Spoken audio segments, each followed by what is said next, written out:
Bienvenidos a este nuevo encuentro. Un amigo nuevo, pero ya estuvo con nosotros hace un par de semanas. Él es filósofo, es Leonardo Colella, y nos empezamos a plantear esto del nuevo sujeto político que existe hoy, la resistencia al modelo, que es global, no es como la de los 70, que algunos que tenemos varios años nos acordamos, pero bueno, estamos trabajando, estamos tratando de encontrar soluciones. Estos procesos socioeconómicos los hemos vivido en la dictadura, en el menemismo, con Macri, pero ahora lo que ha cambiado es el entorno. La cuestión global, la cuestión de las pantallas, la cuestión... Esto es inédito. Y esto es lo que determina un nuevo sujeto social. Leo, ¿qué tal? ¿Cómo estás? Gracias por acompañarnos este ratito. Bueno, muchas gracias por la invitación y por seguir la conversación. Para resumir lo que habíamos hablado hace un par de semanas, habíamos quedado que creo que Leo un poco menos que yo, porque tiene menos años, pero tenemos algo de analógicos. Y como dijo el Eternauta Juan, lo viejo funciona. Creo que una de las formas de resistencia es tratar de volver a cosas analógicas, suspender celulares por horas, eh, esto del diálogo, que se daba en los clubes, en los bares, esto de compartir, esto de la solidaridad. No puede ser que a mí no me interese lo que le pase al vecino de al lado. Me tiene que preocupar. Sea bueno o sea malo. ¿No, Leo? Bueno, sí, eso es, digamos, o sea, yo creo que las prácticas sociales nos constituyen. Es decir, de acuerdo al tipo de prácticas en la que nos veamos inmersos, un poco vamos a narrarnos a nosotros mismos de una manera y no de otra. A ver, influye en lo que nosotros creemos, en lo que nosotros decimos y en última instancia en lo que nosotros somos. Entonces, sí es cierto que o sea, no sé si lo pondría en términos valorativos, no sé si lo de antes siempre fue mejor o lo de ahora siempre es peor, pero sí lo cierto es que es diferente y hay que estudiarlo y hay que pensarlo para que nosotros podamos entender cómo hoy se forman los sujetos políticos. Es decir, cómo hoy, sobre todo los jóvenes o aquellos ciudadanos que no se ocupan tanto, digamos, de la política, atraviesan diferentes prácticas y eso los constituye con una relación con la política diferente de lo que veníamos nosotros acostumbrados a estudiar y a entender, ¿no? Eh, de todas formas, uno siempre se imagina que la solidaridad es un valor en sí mismo, eterno, pero parece ser que el sálvese quien puede, el individualismo a ultranza, la poca empatía con el otro nos está gobernando. Sí, yo creo que en realidad, si bien esa poca empatía o esa libertad en la responsabilidad para con un otro existía en nuestras sociedades, yo creo que era marginal en realidad. O sea, que no era mayoría. Y también me niego a pensar de que hoy sea mayoría. En realidad, yo no creo que, por eso me interesa pensar más allá de lo discursivo y lo ideológico, porque honestamente no creo que la sociedad argentina de un día para el otro se haya transformado tanto, y que el margen, lo que era el margen, se haya convertido en una mayoría. En realidad, o sea, esa es la pregunta. ¿Por qué lo que antes era marginado, tenía un freno social, ahora logra condensarse en ciertos discursos o posiciones políticas que le permiten al oficialismo nacional conseguir poder y cada vez aumentar más poder institucional, ¿no? Entonces ahí me viene la pregunta de qué es lo que está sucediendo con el lazo social, con la comunicación, con las plataformas digitales, con la tecnología, etcétera. Y toda esa mezcla de la ingeniería social, la forma de vincularse, porque en esto tampoco quiero ser justo, no, no es que uno sea un atormentado con que todo tiempo pasado fue mejor o que los jóvenes tienen la culpa. Eh, Creo que esto de la inmediatez de las cosas a los que nos ha obligado el modelo, uno se pone a ver carga una película de YouTube y dice, 3 segundos, ya nos ha entrado a todos, nos ha calado. Eh, pero, ¿cómo esta sigue siendo la pregunta que me desafía y te invito a compartirlo, a que me ayudes. ¿Cómo generamos la resistencia? Una de las cosas que habíamos tocado el tema era la ahistoricidad de las cosas. Pareciera ser que no hay otra historia atrás. Pareciera ser que hemos perdido. Hay una situación que tiene que ver con los desarrollos sociales o económicos, que hemos perdido la referencia de la mano de obra especializada en algo, un oficio que el abuelo se la transfirió al padre y él al hijo. Bueno, hoy se perdió. ¿Cómo solucionamos?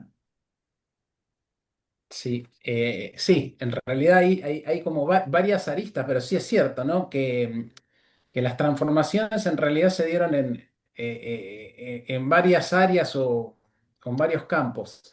Si tenemos que pensar una resistencia, depende mucho yo particularmente, por una cuestión personal e ideológica mía, siempre intento que pensar la resistencia desde el punto de vista, digamos, de abajo para arriba, no desde el punto de vista institucional. Institucional en el sentido de crear un pequeño programa de gobierno para transformar, digamos, las estructuras y que eso luego cale en la sociedad. Siempre pienso en cómo interpelar a la gente y cómo construir entre nosotros un trabajo colectivo que pueda resistirse a estas lógicas que en principio no nos dejan construir una comunidad mínima de diálogo. Porque yo creo que ahora, por lo menos es lo que estoy pensando en este momento, creo que el problema es más grave que decidir el rumbo institucional, político, económico de una sociedad, sino ya creo que nosotros tendríamos que empezar a pensar en cómo construimos las condiciones para que pueda emerger un sujeto político que piense el futuro social. Y esas condiciones hoy en día están básicamente colonizadas por una lógica comunicacional que nos impide construir un sujeto colectivo, que nos ayuda más a la atomización social, al individualismo, a la falta de empatía, de solidaridad, etcétera. Es cierto que estas estructuras condicionan y construyen sujetos de otro tipo que el que el que nosotros por lo menos estamos interesados en construir, ¿no? Por ahí cuando hablas de esta participación y cuando hablas de hacerlo desde abajo hacia arriba, no como como una cuestión grandilocuente de estructura supra, por ahí a lo mejor sirve, a lo mejor suma pequeños modelos de lucha por alguna causa común, no sé, el agua potable en determinado barrio, por decir algo, que no vamos a cambiarlas porque el 90% tiene agua potable, pero ese 10 vamos a ayudarlo y vamos a generar un espacio de charla, de compartir, esto ayudaría. Totalmente. En realidad, eso que estás contando no solo resuelve un problema, digamos, cotidiano y tangible, sino que en realidad eso deja una marca subjetiva y es total, directamente para mí la práctica política más interesante. Es hacer algo con otros, interpelarlos de igual a igual, que esa experiencia se haga carne y que todos los que participan en eso salgan digamos, de ese pequeño logro con una nueva, digamos, siendo otros sujetos políticos, ¿no? Lo que era imposible se pudo hacer posible, un trabajo que era colectivo, que nos decían que ya está, digamos, relegado a la ingenuidad o a la utopía, pudo ser posible. Y es una experiencia política que construye un sujeto colectivo. Eso es, digamos, lo fundamental. Juntarse con otros, salir del aislamiento, pensar con otros, que la política también es pensamiento, que el pensamiento también construye y transforma. Me parece fundamental, sobre todo en este tiempo, ¿no? Em, y la convocatoria la puede hacer cualquiera que tenga las ganas y se junte con dos o tres amigos y hagamos esto. Así como nos pasamos horas discutiendo en el café, volquémoslo a ser útiles a alguien, ¿no?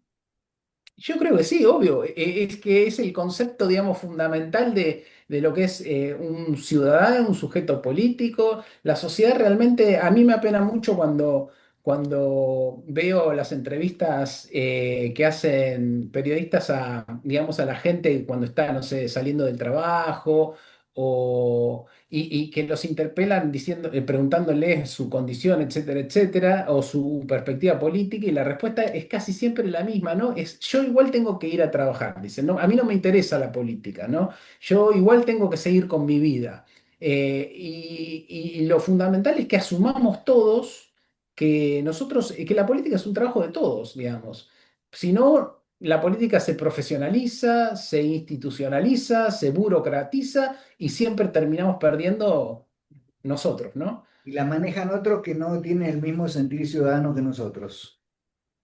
Sí, que no tienen, digamos, nuestros círculos sociales, nuestro circuito de vida, que jamás nos van a cruzar en el colectivo, andando por la calle, etcétera, etcétera, y que los problemas sociales también son percibidos de otra manera. Así que el involucramiento político, el construir política, pero no política, en esto, bueno, hay como una especie de sentido común que cree que la política se suscribe únicamente a la política nacional, partidaria, institucionalizada, etcétera, etcétera. La política vive en la práctica colectiva. Nosotros nos reunimos acá porque tenemos un problema más allá de mí mismo. Sí, eso sería lo fundamental, una política no únicamente corporativa. Digamos, me involucra, pero me involucra también porque el problema es de otro, que en algún momento puede ser mío, y nos juntamos a pensar este problema e intentar solucionarlo. Eh, esas pequeñas experiencias suman muchísimo, digamos, porque son Fíjate, genuinas.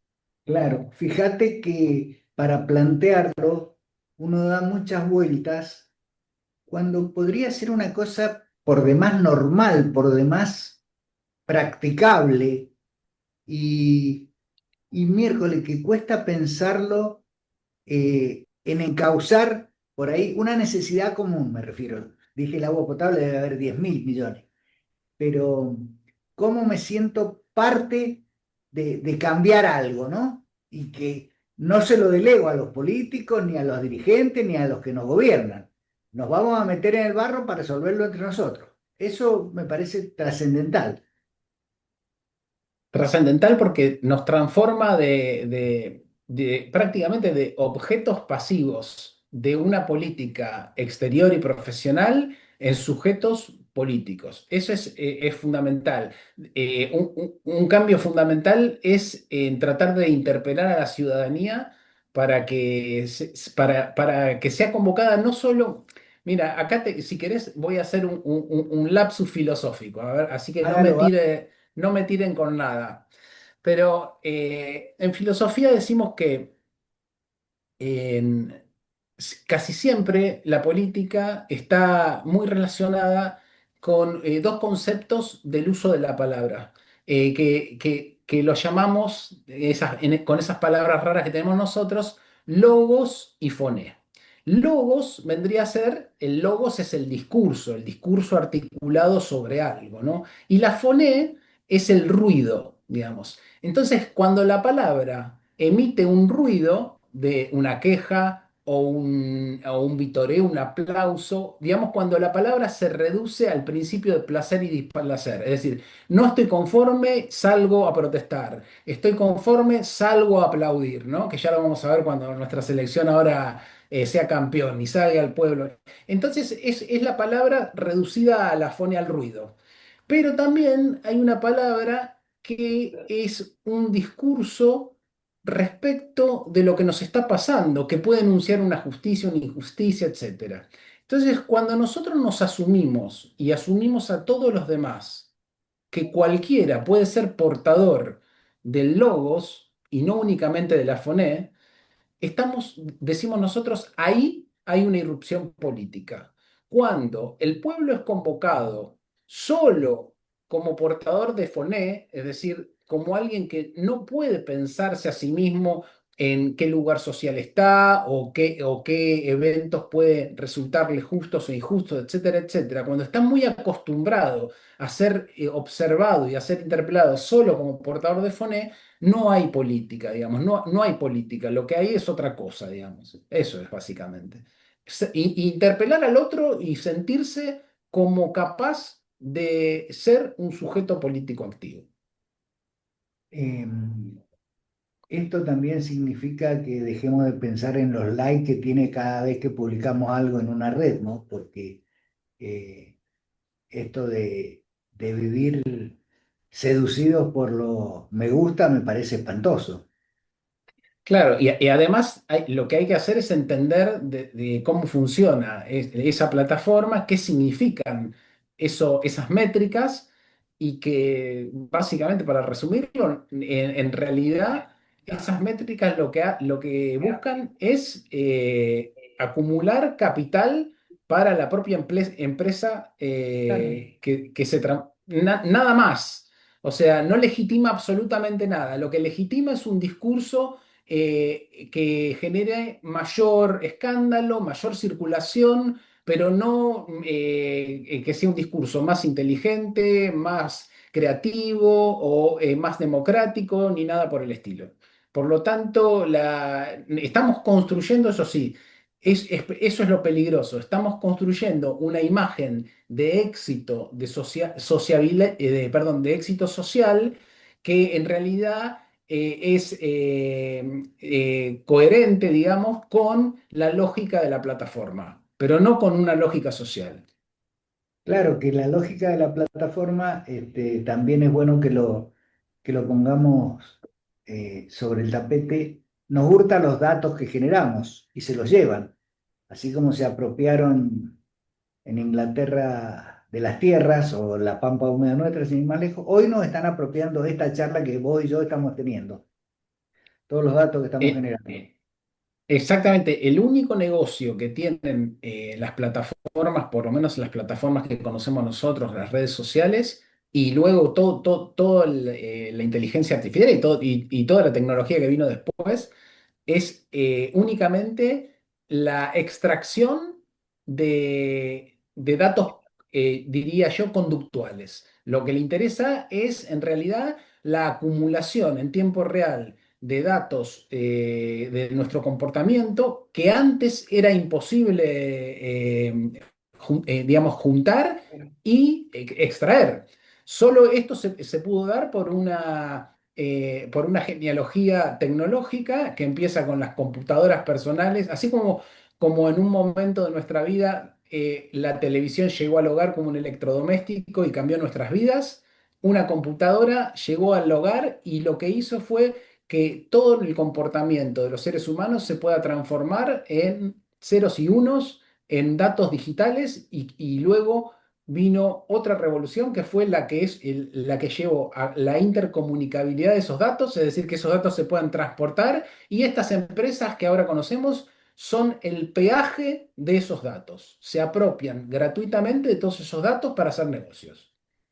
Em, ¿Cómo? Porque todos estamos un poco atravesados por determinados paradigmas que la cuestión digital nos ha traído.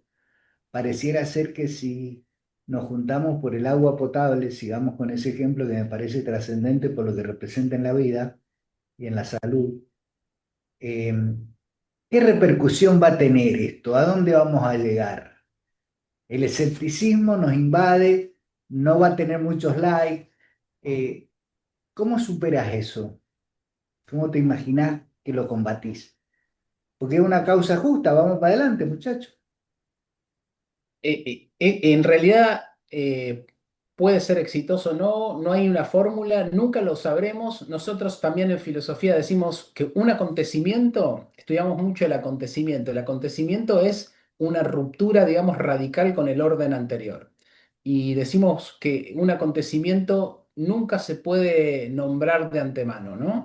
Es Cuando nosotros, imprevisible, es imprevisible, o sea, nosotros lo que podemos hacer es intentar de provocar algo, ¿no? Y ser, digamos, nosotros lo llamamos fieles a ese acontecimiento, pero nunca hay una garantía de que eso ocurra. Entonces, lo que hay que hacer es intentarlo, interpelar a los demás, tratar de construir comunidad y ir para adelante, digamos. Y en el porque tampoco depende de una sola persona. O sea, si claro. no sería otro modo de hacer política eso.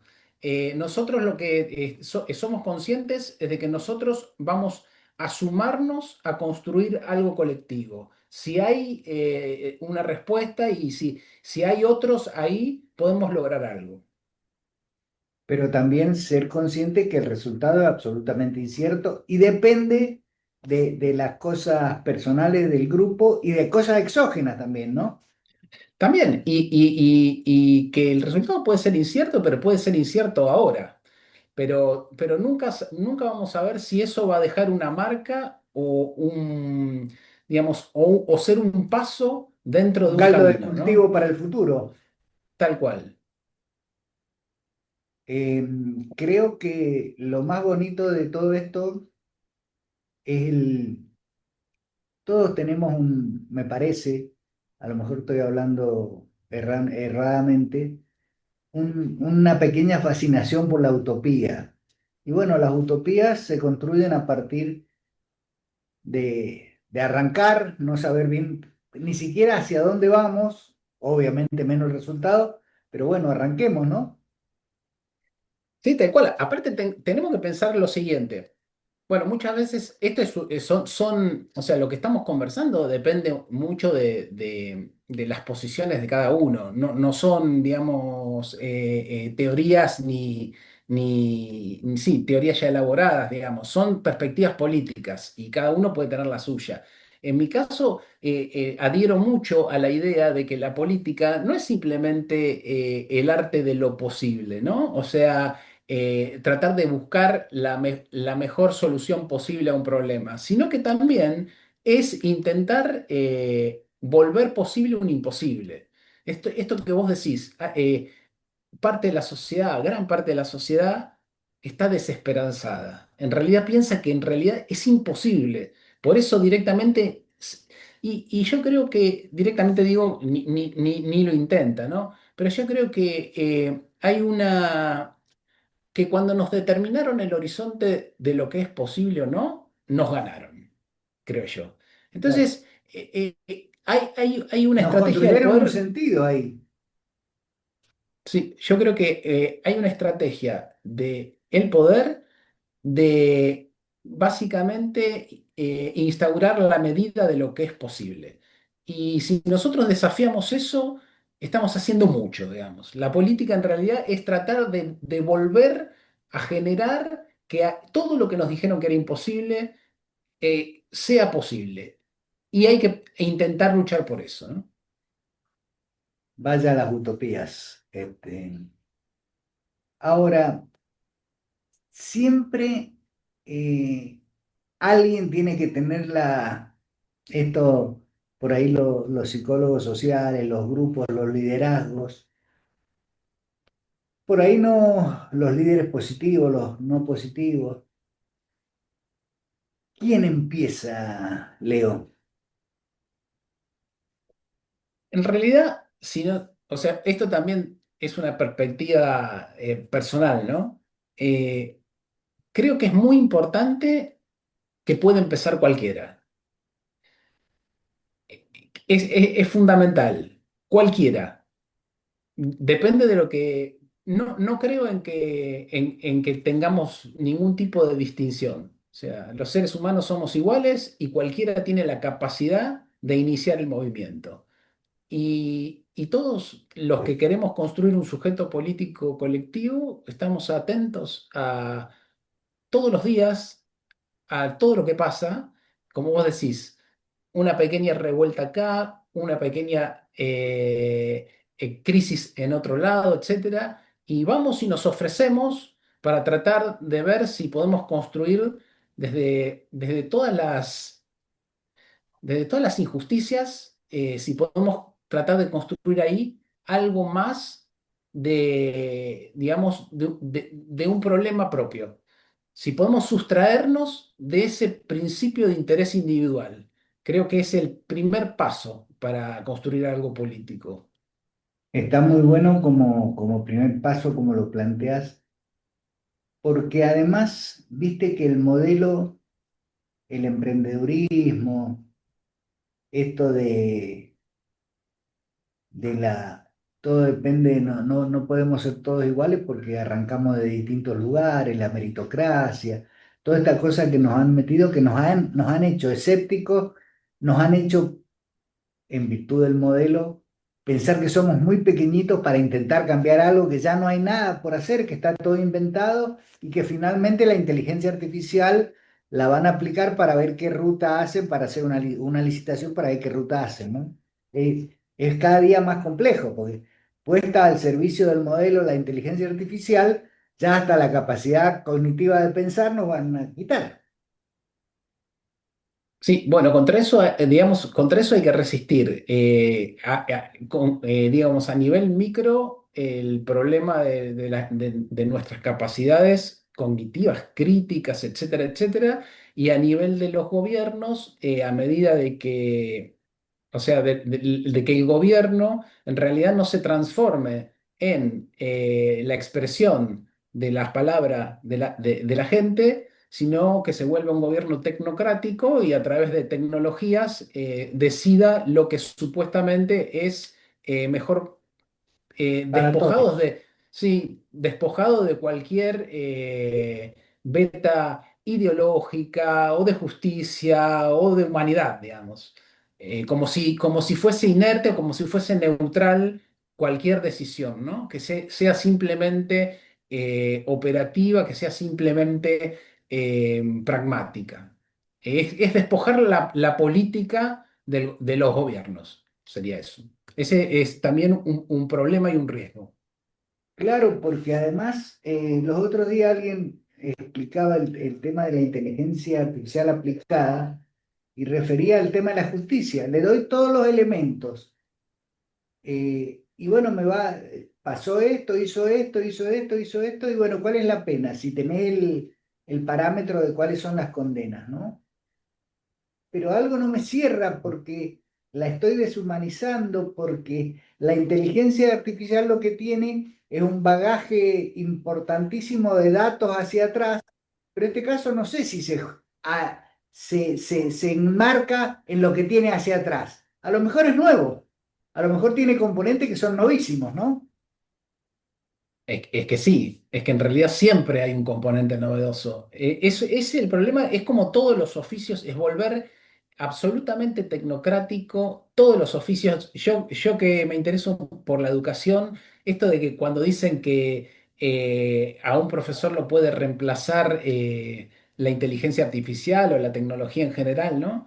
Y es como reducir la relación, en este caso educativa simplemente a la transmisión de contenidos. Y nosotros, los que tenemos práctica en el ámbito educativo, sabemos que hay todo un mundo por fuera de eso, ¿no? Se construyen relaciones, De ida y vuelta. claro, hay feedback, hay componentes novedosos en cada clase, porque nosotros no tenemos el control de todas las personas que participan en las clases. Un alumno puede decir algo y eso cambia por completo la planificación, cambian los ejemplos, cambian lo que sucede en ese curso en particular, en esa situación particular educativa. Lo mismo con todo, lo mismo con la justicia y con todo. La filosofía, ¿cómo puede ayudarnos en todo esto? Mira, yo creo que hay también acá una, Ahí estamos, sí. Sí, sí, Porque sí. se colgó un poquito. La filosofía depende de lo que interpretemos qué es la filosofía, porque nosotros, la comunidad filosófica, tenemos desacuerdos de lo que es la filosofía. No, no nos ponemos tan de acuerdo, en realidad.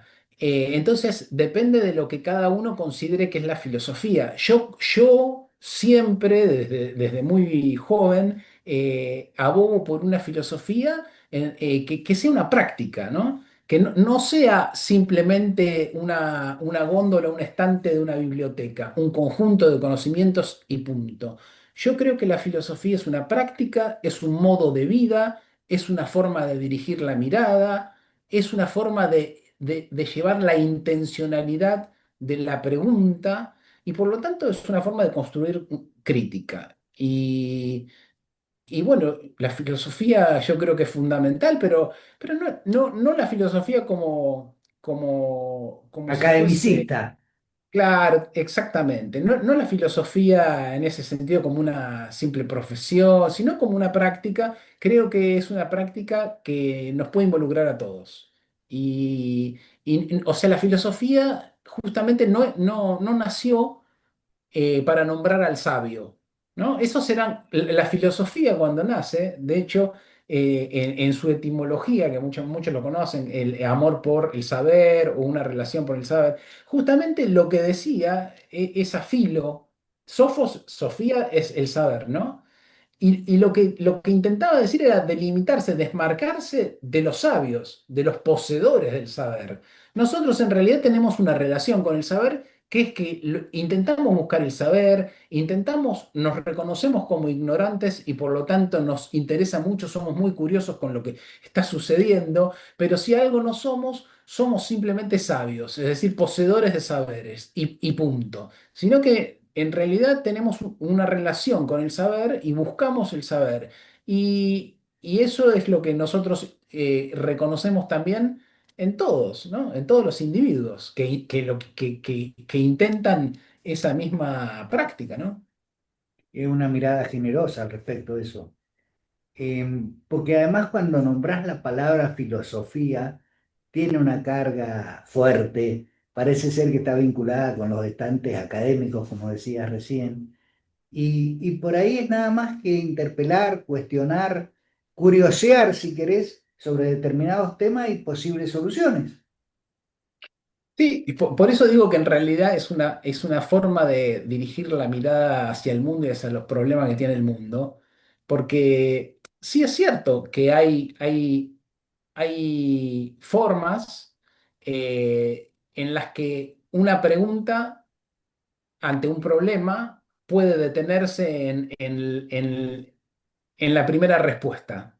Y es una forma muy superficial, digamos, de cuestionarnos la realidad. Y yo creo que la filosofía está en eso, en esa intencionalidad de seguir preguntando, de seguir cuestionando. Em, Yo estoy absolutamente preocupado por los comienzos, porque yo estoy convencido empíricamente que una vez que empecemos esto crece. Pero ¿cómo me cuestiono? ¿Cómo genero este grupo? ¿Cómo nos preguntamos grupalmente y tratamos de buscar soluciones, respuestas a esto? ¿Cómo hacemos filosofía sin que me parezca una cosa terriblemente inaccesible si soy un pobre gaucho de a pie? Porque creo que es una de Yo, las patas esto, ¿eh? yo creo en eso que no hay, Un librito. no hay, sí, en realidad no hay una planificación. Lo que sí estoy convencido es que esto del concepto de libertad que ahora se puso de moda con bueno, con el partido que nos gobierna, yo creo que en realidad, básicamente la pregunta es, ¿de qué modo un individuo sale de el trayecto de su destino, como si fuese por inercia, caminando por una línea, y de qué forma una persona puede correrse y entender, pensar o evaluar que existe la posibilidad de que él también es parte de este mundo y de que puede pensar los problemas comunes y de que puede salirse de su computadora o de su celular e ir a construir algo con otros. Y creo que la única respuesta es que se cruce con con otra persona, porque el otro es la única manera que nosotros tenemos de salirnos de nuestro mundo. No hay otra forma. Y el otro, en realidad, en la libertad de ellos, es el peligro, es el que nos viene a cercenar nuestra libertad, es el que nos viene a frenar, a refrenar nuestra potencia de ser libres. Bueno, yo creo que en realidad tenemos que empezar a asumir que existe la posibilidad de que el otro nos pueda ampliar nuestro mundo, nos pueda ampliar el destino, nuestro camino, mostrándonos que existe otra forma y otro modo de vida, que nosotros después vamos a elegir si transitamos o no. Ese primer movimiento en un individuo que se cree una persona pasiva, que ya perdió todos sus sueños, que ya perdió todas sus esperanzas, que cree que haga lo que haga, nunca va a tener impacto sobre nada ni sobre nadie, creo que el primer movimiento es interpelarlo desde otro mundo, ¿no? Cuando referís con este énfasis a la otredad, está yendo a los orígenes de la antropología. Vamos a tener que convocar a un antropólogo que nos ayude también. Leo, siempre es un gusto. Yo te prometo que en la tercera, que te voy a volver a molestar, vamos a tratar de ser más ejecutivos. Pero me quedo y le transfiero a todos los que nos ven que al menos intentemos esto de la filosofía, esto del otro, esto de cuestionar, esto de sentir que yo puedo, yo que soy don nadie, eh, puedo empezar a cambiar las cosas. Así que yo agradecerte infinitamente, viste que nos dejan que les regalemos datos un tiempito nada más, así es que la próxima vamos a tratar de ser más sustanciosos. Bueno, un gran abrazo y seguimos en contacto. Es un gustazo escucharte. Un abrazo Igualmente, grande, buen fin de semana. abrazo. Chau, chau.